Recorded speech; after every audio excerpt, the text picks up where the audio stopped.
नमस्कार दोस्तों। चलिए मैं आज आपको एक बहुत ही प्यारी सी कहानी सुनाती हूँ। एक माँ जिसकी आज इकलौती बेटी की शादी है। माँ बेटी को वेडिंग गिफ्ट के तौर पर एक बैंक अकाउंट की पासबुक देती है। तो बेटी अपनी माँ से पूछती है कि ये क्या है। माँ कहती है कि ये मेरी तरफ से एक छोटा सा वेडिंग तोहफा है। ये बैंक अकाउंट की पासबुक है। ये तुम्हारे जीवन के खुशी के लम्हों को संजो कर रखेगी। आगे जब भी तुम दोनों की ज़िंदगी में कोई खुशी का मौका आए तो अपनी तरफ से इसमें कुछ पैसे डिपॉजिट करना। जितनी बड़ी खुशी उतनी ज़्यादा रकम। और उसके आगे लिख भी देना कि आज ये खुशी का मौका है, इसलिए इतने पैसे जमा किए हैं। आज मेरी बेटी की शादी है तो मेरे लिए भी खुशी का दिन है, इसलिए मैंने भी इसमें 1,000 रुपये डिपॉजिट करा दिए हैं। और आगे डिस्क्रिप्शन में लिख भी दिया है कि आज मेरी बेटी की शादी है, इसलिए मैं 1,000 रुपये जमा करती हूँ। बेटी को अपनी माँ का दिया हुआ गिफ्ट बहुत प्यारा लगा। बेटी ने घर जाने के बाद जब ये बात अपने पति से की तो पति को भी ये चीज़ बहुत अच्छी लगी और कहने लगा कि ये तो बहुत अच्छा तरीका है अपने जीवन की खुशी के लम्हों को फिर से याद करने का। दोनों अब इंतज़ार ही कर रहे थे कि कब इसमें अगला डिपॉजिट हो। दोनों नए नए बहाने ढूंढते थे पैसे जमा करने के, कि कभी हम आज खाना खाया है बाहर इसलिए 300 रुपये जमा, आज पहली बार शॉपिंग पर गए हैं इसलिए 500 रुपये जमा, आज हस्बैंड का जन्मदिन है इसलिए 800 रुपये जमा, आज वाइफ का जन्मदिन है इसलिए 800 रुपये।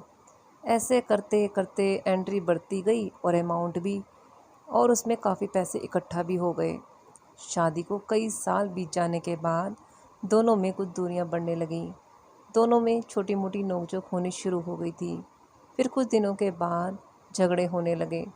दोनों ने बात करना छोड़ दिया और एक दूसरे से खुशी नहीं रहते थे। माँ को अपनी बेटी से मुलाकात किए हुए काफ़ी दिन हो चुके थे, तो एक दिन माँ अपनी बेटी से मिलने बेटी के घर गई। तो बेटी कहने लगी, माँ मैं अब इस आदमी के साथ और नहीं रहना चाहती। मैं थक गई हूँ इसके साथ रहते रहते। अब मुझे इस आदमी से डिवोर्स चाहिए। उधर पति भी कहने लगा कि मैं भी परेशान हो गया हूँ इसके साथ रहकर। मैं भी जीना नहीं चाहता तुम्हारे साथ, मुझे भी डिवोर्स चाहिए। माँ ने कहा, ठीक है, तुम दोनों अलग हो जाना, लेकिन याद है मैंने तुम्हारी शादी के दिन तोहफे में एक पासबुक दी थी। बेटी पासबुक निकाल कर आई तो उसने देखा कि उसमें बहुत पैसे जमा हैं। माँ ने कहा, जब शादी इतनी ही बुरी थी तो पहले अपनी शादी से जुड़ी कोई याद भी अपने पास नहीं रखनी चाहिए।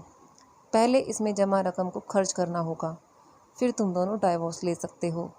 दोनों ने कहा ठीक है, और अगले ही दिन बेटी पासबुक लेकर बैंक जाती है।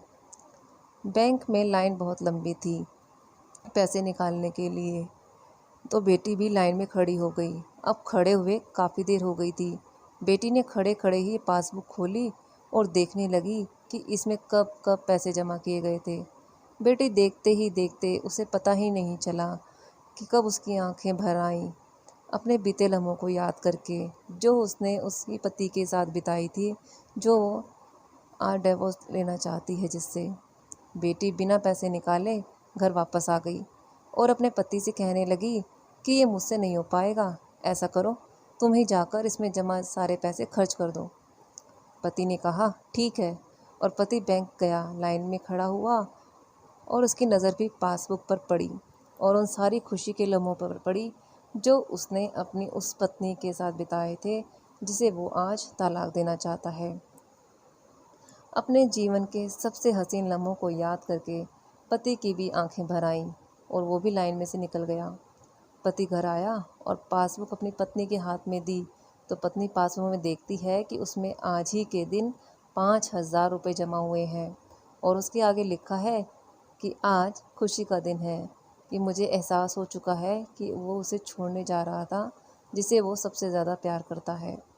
मैंने फ़ैसला कर लिया है कि अब बाकी की सारी ज़िंदगी उसी के साथ बिताना चाहता हूँ। यह देखकर दोनों की आंखें भर आईं और गले लगकर खूब रोए और प्रॉमिस किया कि अब वो कभी नहीं लड़ेंगे। ये कहानी दोस्तों उन सभी लोगों के लिए है जिनके रिश्तों के बीच में दूरियां आ गई हैं। वो पहले आपस में बहुत प्यार करते थे, लेकिन अब वो एक दूसरे के साथ रहना पसंद नहीं करते। अगर आपके रिश्ते में भी थोड़ी बहुत दरारें आ गई हैं तो उन दरारों को भरने के लिए खुशी के लम्हों को याद करें जो आपने एक दूसरे के साथ बिताए थे। ये खुशी के पल आप दोनों में नई फीलिंग भर देंगे और आप दोनों के रिश्तों में जान आ जाएगी। इसलिए किसी भी रिश्ते को मजबूत बनाने के लिए अच्छी लम्हों को याद करना भी चाहिए, ना कि बुरे लम्हों को। दोस्तों, अगर ये कहानी आपको थोड़ी सी भी अच्छी लगी हो तो कृपया लाइक, शेयर और सब्सक्राइब जरूर करिए।